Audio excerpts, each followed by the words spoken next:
In this lecture, we're going to be exploring which multiple choice method is best for your reading. So let's start with the highest card wins. We're going to be exploring in this lecture how to do it, the pros versus the cons, some of the complications that can happen when you use this method, and cards that can trip you up. So let's do a quick recap of the highest card win system. So the highest card win system is exactly like using playing cards, except the ace isn't the high and the low. So for example, if you had to choose between the ace of cups and the nine of cups in the highest win system for the tarot, then the option would be the nine of cups because the ace is the lowest card in the whole hierarchy. So the highest card wins out of the major arcana would be the hangman because that is the card of 12, whereas the empress is the card of 3. The major arcana always beats the minor arcana, and the court cards are part of the upper part of the minor arcana. So if you had a reading where you had the page of cups, the nine of pentacles, and the four of swords, the page of cups would be the winner. And the major arcana cards always beat the court cards. So if you had a reading with the page of cups, the nine of pentacles, and the high priestess would be the winner because it's a major arcana card. So, quick pop quiz. If Sonia came to you and said, which flat should I rent? And she got the four of swords, the nine of pentacles, and the tower, what would be the best option for her? If you chose the tower, you'd be correct because that is a major arcana card, so that would be the winner. Now, the pro of using the highest card win system is it's the easiest system to learn, especially if you're a beginner. And the majority of the time, there's no room for misinterpretation or second guessing. And it can be the quickest system to give answers on, especially if you're working on a phone line, because it takes no time at all to be able to quickly interpret a number.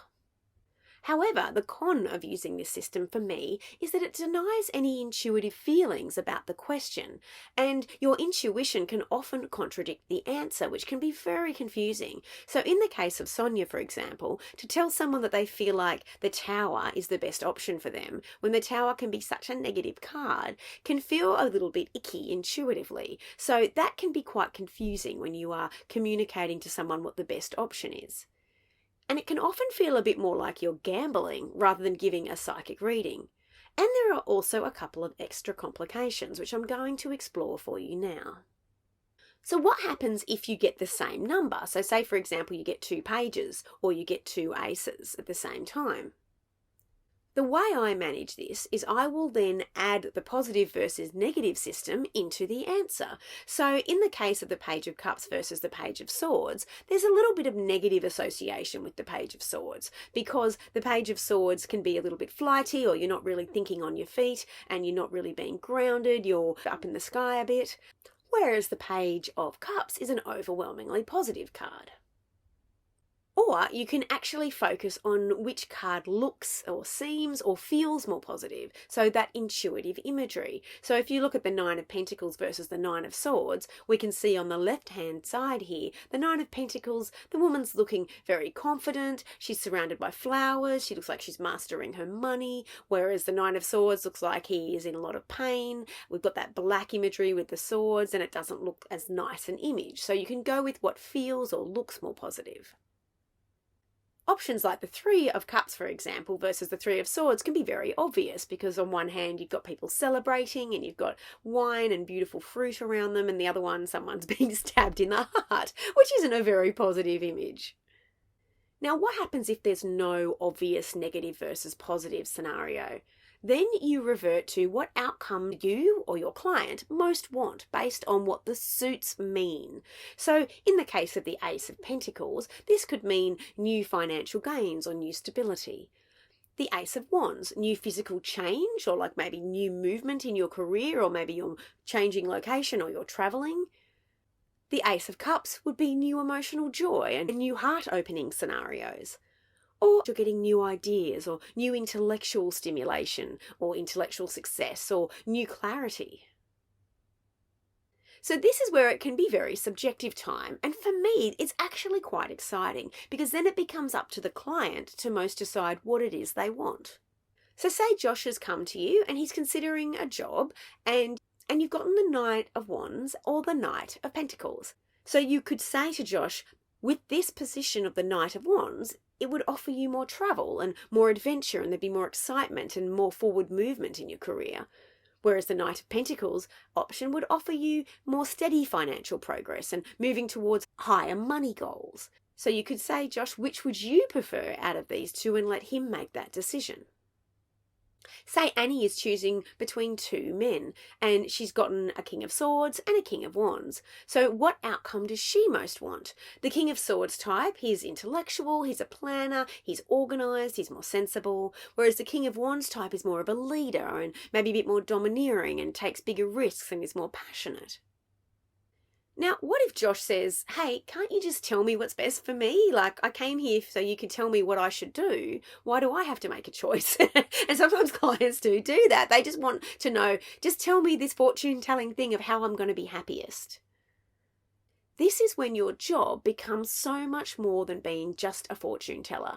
And this is where you become really powerful in assisting your clients with their best and highest good.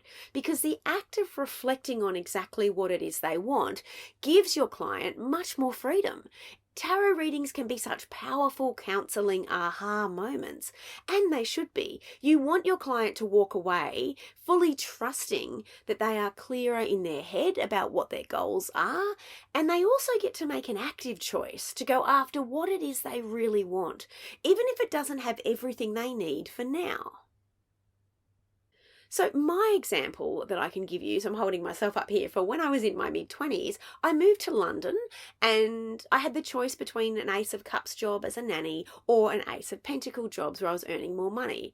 And the thing that was going on for me at that time was I had to look at what outcome did I most want. And I really needed a soul healing job. I had just been around the world on my own for 6 months. I was feeling a bit traumatized by it all.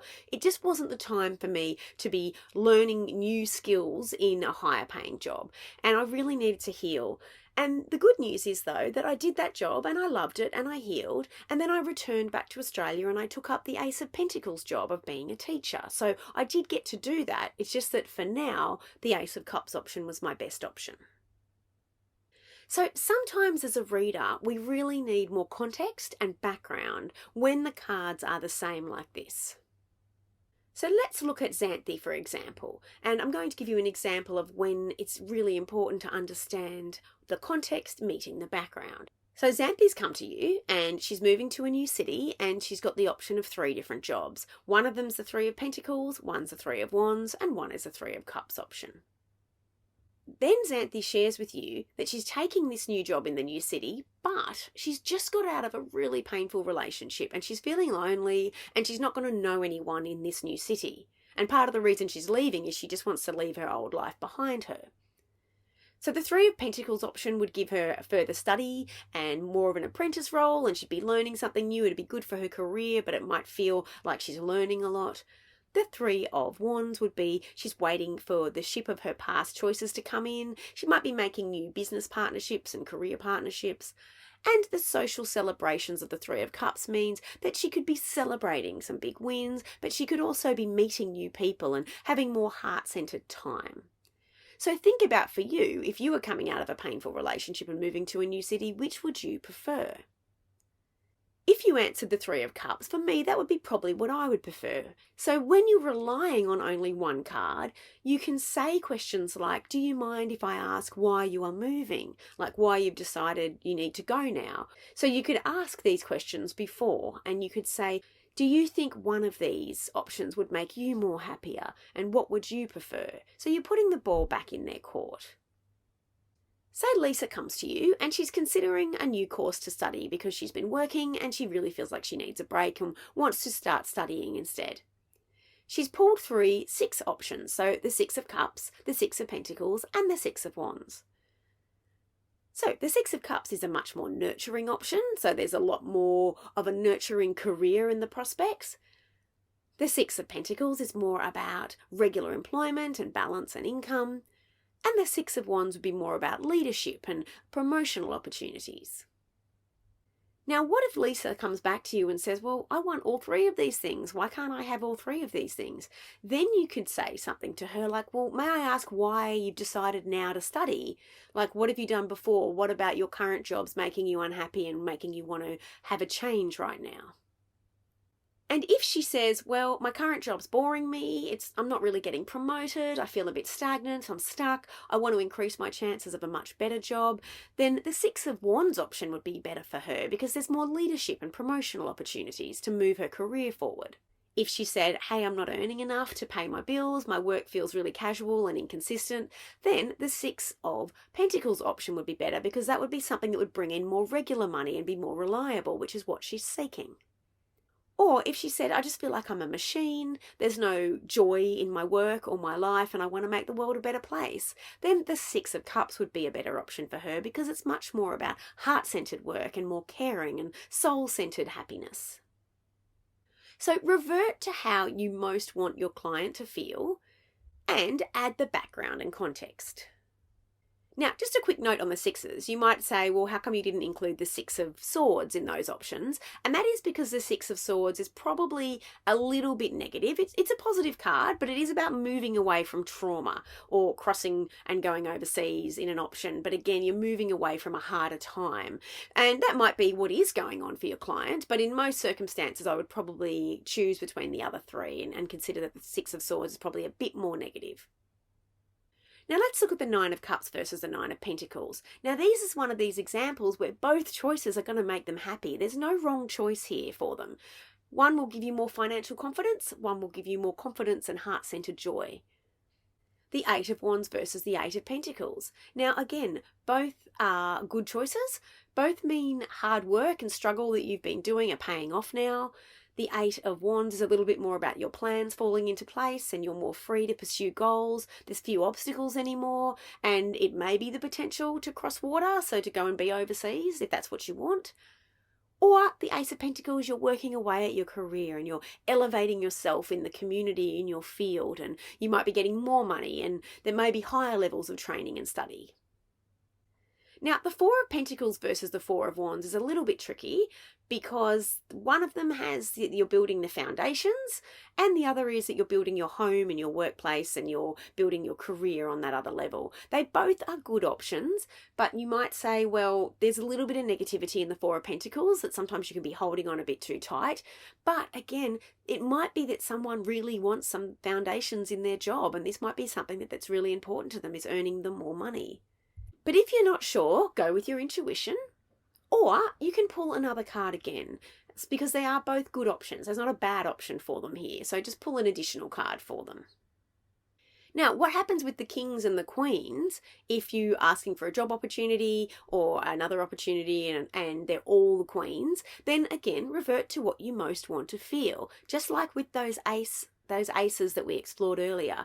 The Queen of Cups, you would most likely be doing more creative and heart-centered things. The Queen of Pentacles, more financial and more grounded. The Queen of Wands, more career-focused and maybe more travel and something more passionate. And the Queen of Swords, using those intellectual processes and growing on a higher level, so more like that PhD level. What do you most want to feel? Now, with the twos are quite interesting because twos are all about decision making. So you could look at the twos and go, well, how do you least want to feel? I know that might seem strange, but easily you can eliminate the Two of Swords because nobody wants to feel like they're in mental conflict. The Two of Pentacles can be a bit tricky because you can feel like you are juggling all your money and that cannot feel very pleasant. The Two of Wands, which is your far left card, you're making a decision to make a move away which can still feel uncomfortable. Or the Two of Cups, where you are making a decision to be part of a team. So you can do that by the process of elimination when you explain to your client what they most want. What happens if you choose all fives? Now, personally, unless my intuition was buzzing, I would probably choose again because the fives are all negative. So it would be hard for you to say, what do you least want to feel? I would probably eliminate that, clear the deck and clear again if I picked all five cards. So I hope that has helped with understanding a little bit more about how to do the highest card wins and whether or not that's for you as an option. I do have Google Docs and PDFs that outline all of these different cards and the highest versus win and how you can make those decisions. And up next, we're going to have some practical activities and we're also going to have the positive versus the negative combined with this. So to recap, The highest win situation is often the best method to use if you're a beginner and you're a bit nervous and you're not understanding the cards very well. However, it can also be a little bit tricky because some of the cards can be the same on the same level. So you still have to integrate that positive versus negative into it.